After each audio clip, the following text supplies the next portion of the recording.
So Priya, what an honor to have you today. I mean, on behalf of Setsi, we want to thank you so much for taking the time out to be a part of our YouTube channel that we have, which is, a community practice. So we thank you on behalf of Setsi once again. Oh, it's such a pleasure to be here. It's such a lovely opportunity to be in conversation with Setsi. Really admire the work that you're doing, the voices that you amplify. So very, very grateful for this opportunity to connect with you. Mhm. So, as always, we begin by acknowledging the original stewards of the various lands that we are on. We also acknowledge our ancestors. We acknowledge all those who toiled without compassion or compensation. We acknowledge all the elders and community stalwarts whose shoulders we stand on as we build, share, learn together for our collective liberation and sovereignty. So, if you can please do us the honors by introducing yourself to our listeners and viewers and tell us about your amazing work. Thanks so much, Matt. I'm also very grateful to be joining today from the traditional, unceded, and ancestral territories of the Musqueam, Squamish, and Tsleil-Waututh peoples here in Vancouver. Well, I'm the managing director at the Nature Investment Hub. We publicly launched in December 2023 with the mandate of working towards a five-fold increase in investment in nature in Canada. And this is not just, investment for investment's sake. We want to make sure we have the right financial tools going to the right projects at the right landscapes, and in partnership with community, generating all the benefits, all the inclusive benefits that we talk about when we talk about, new modes of capitalism, and where the dialogue has been so alive and vibrant for decades now in the social impact sector. So really what the hub is trying to do is we want to foster awareness and necessary collaboration between investors of all stripes. So that's public, private, philanthropic, and Indigenous leaders to champion a new conservation finance agenda for Canada. And our task ahead is to execute on that vision in really tangible ways. So we don't want to be a talk shop. We want to roll up sleeves and get work done. And I just mentioned at this juncture that two of our flagship initiatives that we're really excited about is the first ever kind of made in Canada conservation finance boot camp that's looking to elevate collective literacy on nature finance for both capital seekers and capital providers. And what's innovative here is that I think we're hoping it will be an exemplary initiative in terms of baking in different ways of seeing and knowing as we move through capital markets into that pedagogy from the outset. So we're trying not to just bolt on reconciliation as an afterthought, but really trying to work in partnership to deliver that offering. And the other more strategic piece is a nature finance roadmap for Canada that will really be a unifying action plan to stand up the types of projects and investment vehicles that will get us to that five-fold increase or $25 billion target for the value of our nature finance market here in Canada. Fantastic. We thank you for your hard work and your dedication to community. Thank you so much for that. So tell me a little bit more, like what inspires you about the work that you do? Yeah, I mean, I've worked in sustainability for about, I don't know, 22 years now, not to age myself, but and I've really had the real good fortune of being able to do that work in many geographies with many different types of institutions. I started my career with the UN Environment Program in Paris and then lived in the UK working for a rights based organization on sustainable development, and then moved to Canada where my career started to take a more deeper focus in sustainable finance. And throughout that work, I often really struggled to kind of connect deeply to social justice roots. Like I think we talked about it a lot, but it was really difficult to embody that work. And what I'm so grateful for in my role with the Nature Investment Hub is that I think our work is really guided by deep transformation, by deep systems transformation, whether that's our capital markets or how we relate to each other, whether it's biomimicry, learning from nature's genius, really. We have so many examples here in Canada. I'm thinking of companies like Biome Renewables that are designing, things in the clean tech space, turbines inspired by owl feathers and and maple leaves, but also so much great work happening in the circular economy. So, nature is really kind of ever present and in a state of consistent transformation and has so much to teach us. So, being able to really kind of access that inspiration on a daily space is amazing. But as I mentioned, it's also about transforming social relations and really trying to fundamentally have a paradigm shift where for decades we've seen whole societies, being um, driven by this engine of putting people and nature to work for capital and not the other way around. And that's fundamentally what I'm excited for in this role. It's about really understanding how capital can be put into the service of people and the environment. And that's a really important kind of paradigm shift. And part of that is the opportunity to center um, millennia of Indigenous knowledge, and to just sensitize the financial sector too about arriving into this conversation finance market with a real effort to not just force projects that align with financial outcomes, but really to do kind of the deep relational work that's required to design financial instruments in ways that really generate these inclusive benefits.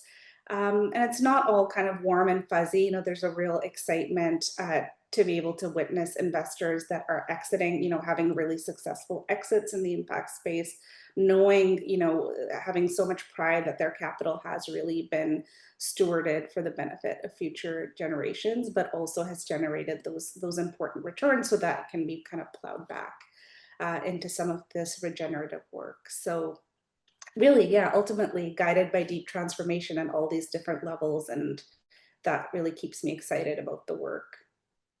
That's awesome. I love that you're really changing. It's like a paradigm shift of the relationship to money and how it is a servant. It's a servant to us, How can it serve us instead of we serving it? Um, it's funny, right before our interview, I just saw a quick YouTube title that said, you know, she had like a download to say, we are no longer need like quote unquote jobs as far as the whole description of it, that we must use our talents in order to feed us in that sense. So even if you're still working for someone, but your talents will pour through, by way of just this revelation of a new time, a new consciousness. When that happens, like abundance will pour in, and again, money will be magnetically attracted to us, and in order to fulfill us and fulfill community. And really, that's really the whole balance of it, and that's something that I truly love to see, is that new way of thinking. Maybe it's an old way, because I think like you're tying in nature, and that's how nature works. They all work in conjunction together, like you said, that circular economy. And so that's beautiful. I love that. Yeah, That's I great. really like. Yeah, I really like what you said about abundance there. I think Mm. bringing that mindset, into this work is also, a huge opportunity to sort of reframe what we mean by abundance. By Right. abundance, we're sort of chasing maximal return and extractive economies and profit maximization. That's one form of abundance, but it isn't really serving the whole. And so to be able to reframe that language, working again with the investor community very closely in that relational way to understand, what does sustainable return mean? Does it mean you Mhm. can trade off from like an 18% to a lower return, but still get a return if it means you're generating more inclusive benefits for all? And I think it's really being able to understand, what does that mean practically, right? Like we can talk about this at the level of values and philosophical orientation, but ultimately the engine of the market is still running. And we have Right. to meet markets where they're at. And part of that is understanding kind of, how the logic of markets work. And then how the logic of communities and nature works, and then trying to kind of weave that Weave that together. there. Yeah. Yeah. Awesome. That's great. So now on the flip side, what challenge, excuse me, what challenges or barriers have you faced in your work, and how were you able to overcome them, or in the process of overcoming them? Yeah, I mean, really, the Nature Investment Hub it's kind of at the sharp edge of a real funding gap. But the truth is, Canada can't afford to underinvest in nature. And we know that this funding gap is too big for the government or the philanthropic sector to carry on its own. So we really need to bring in private capital to the table.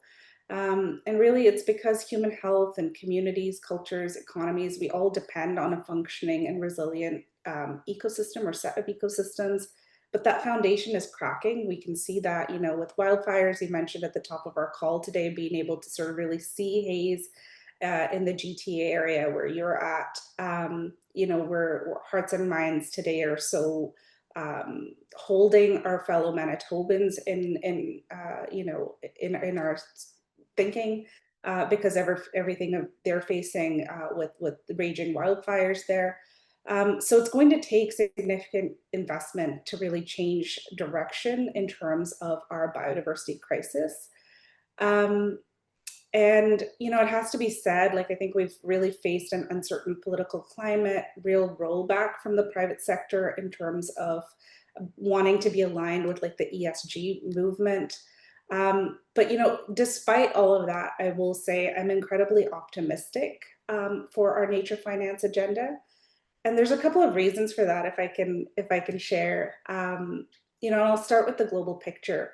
2024 data from the UNEP Finance Initiative shows that private finance for nature globally has grown 11 times in the last 4 years. That's staggering. And if that pace is maintained, the nature finance gap can be closed by 2030. So our job at the Hub is to really domesticate that message in Canada and really bring an opportunity lens to it. And what's important to keep in mind as well is data from 2020, which is the first data that benchmarked what that financing gap is, puts it at about 500 to 800 billion a year globally, and we're saying that for Canada that's about 25 billion. But a further reason to be optimistic is that growth that we're seeing in global markets, steering capital to nature. A lot of the financial vehicles that are being used to steer that growth, like ETFs and also private equity and venture cap, a lot of the specific instruments didn't exist in 2020. And so we really have an opportunity to learn and be innovative and be creative here in Canada. And so, there's real room to be at the forefront here. And our in-house research also confirms this optimism. So 20 investors in our annual investor survey in 2024, who collectively responded to our survey and represent about $250 billion in assets under management. They all shared that they expect their nature-related investments to remain the same or increase over the next 5 years. And so within that same time frame, some of these investors are even expecting growth in capital allocation to nature from 11 to about 25%. So with that, kind of optimism to balance out some of these headwinds or challenges that we're seeing, we're really at the Hub moving forward with a lot of energy and excitement on this agenda. Yeah. That's amazing. There's always obstacles. There's always going to be things that come in to kind of divert, things that are going on. But we, staying focused and knowing the why and having the passion behind the mission of this community and, this environmental work is so important. Like, we have to live on this planet. I don't know if there's any other one that we can reside on. We have to take care of this one. And when we say planet, we have to include ourselves because we are a part. We are one. And when we think of that you have that type of mentality going into this type of work, trust me, it'll just flow naturally because we are in sync, with that, with community. So that's beautiful, beautiful, beautiful. So any key priorities you're working on? Anything that you want to amplify at this time? So I think I mentioned at the top of the call that we work on, elevating collective literacy. So our nature finance boot camp is something that we're really excited to launch, as well as the roadmap. But in addition to that kind of capacity building and thought leadership work, what's really important to the hub is also to sort of show it can be done. And so having a suite of demonstration projects is really in our sights over the next couple of years. And for example, we're collaborating with Farmers for Climate Solutions on a project looking at how we can change the insurance landscape to better support farmers that want to switch to more regenerative agricultural practices. And what we know is how the sector already works is that ensuring your crops or crop yields against potential adverse events, it's done. It's a vehicle that's existing. But what if we started to leverage that a little bit more to support these greener shifts in our practices, in our industrial practices? So it's a really interesting and exciting example of the types of projects we want to increase visibility for and amplify, and really grateful for insurers like Definity Insurance kind of stepping up to support that work. Similarly, I think philanthropic foundations have been doing a lot of heavy lifting here, and it's really time to kind of match their ambitions with some more of that private sector capital allocation in very real and meaningful ways. So, just to sort of close off that thought, I think if we can come together in this really kind of multi-stakeholder way and be united by ideas around systems transformation, I think there's a lot we can change in the equation for climate and nature. I also don't want to convey sort of a false sense of toxic positivity, when we think about particularly climate impacts. Um, there are going to be situations where we're not going to be able to build back better. And so how do we support communities with resilience and alternatives and coping, and really be able to have that kind of resilience-based thinking in how we're designing our capital markets to work? I think that's again another example of where we have to do some deep thinking and deep collaboration to come up with the answers that are going to serve everybody in inclusive ways. But ultimately, we think that conservation finance instruments that are really tailored to our Canadian context can boost that opportunity.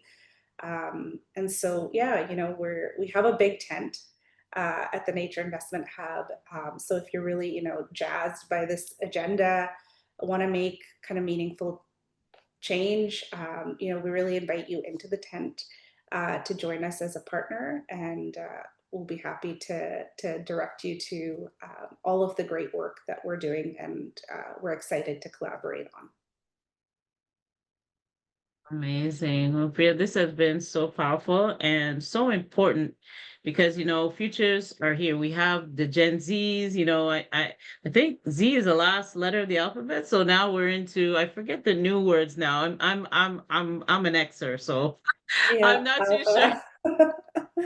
I think it's, Yeah. yeah, there's a new one. So my point is that generations are here and they're coming. And so they're holding us accountable to the works that we're doing here. And they're looking at us to say, what bags are you leaving us with? Is it bags of abundance, or is it a bag of coal or rocks or things that I have to carry on my back and try to, heal this planet? Because I truly believe that with generations coming, they are the ones that are going to heal this planet. So if we can have a higher mind and a higher consciousness to be on that trajectory to help them and to lay the foundation, then it'll be a little bit easier for them to carry that torch, to continue the work that you're doing, to continue the work that I'm doing in order to really truly make this place a lot better for futures to come. So my last question is, any closing thoughts or calls to actions before we end?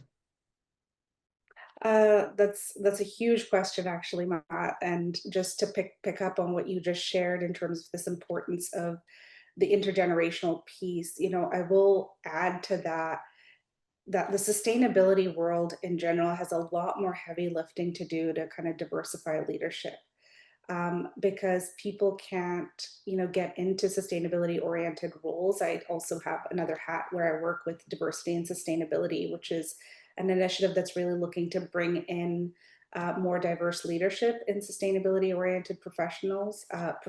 And, from an intergenerational lens, we really hear from Black, Indigenous, and people of color all of the challenges in being able to show up differently, to show up with a new type of leadership, one that's more rooted, one that's able to acknowledge ancestors, one that's able to be more aligned between head, heart, and hands.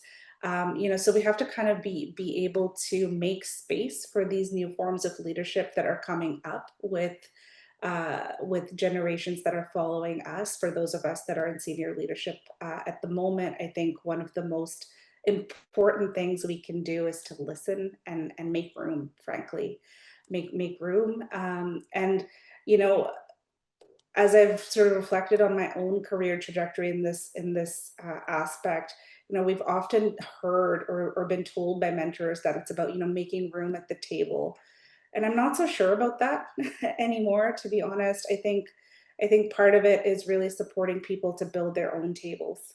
And I think this is particularly true when we think about the work that we're doing, whether it's in nature finance or in the social impact or sustainability world more broadly, is, as senior leadership is kind of starting to think about moving on, how are we creating that space of empowerment for the new generation of leaders that are coming up? I mean, they're already leading in their own way. And I think our job is to sort of listen and make room, whether it's at the table or supporting the creation of those new tables. So I'm excited for that too. I think there's lots to look forward to. Absolutely. 100%. I love that. I love that, creating our own tables, because every table can be beautiful and it can be like a quilt where every patch is different, but they come together in unison. So Priya, thank you so much for this interview. We appreciate your time and your leadership, and we wish you much success, abundance, health, and keep that passion pumping in your heart. We really appreciate that moving forward. And thank you so much for your really embodied leadership as well, Maat, and also to the SETC platform. It was a real pleasure to join you today. Thank you. You're so welcome. So we will close the way that we began by acknowledging the original stewards of the various lands that we are on. We also acknowledge our ancestors. We acknowledge all those who toiled without compassion or compensation. We acknowledge all the elders and community stalwarts whose shoulders we stand on as we build, share, learn together for our collective liberation and sovereignty. So Priya, I don't think this is goodbye. This is a see you later. Yeah, Much absolutely. collaboration. Yes. All right. Thank you very much. Take care. Take care. All the best. Have a Bye great bye. weekend. Bye You bye. as well. Thank you. Bye bye.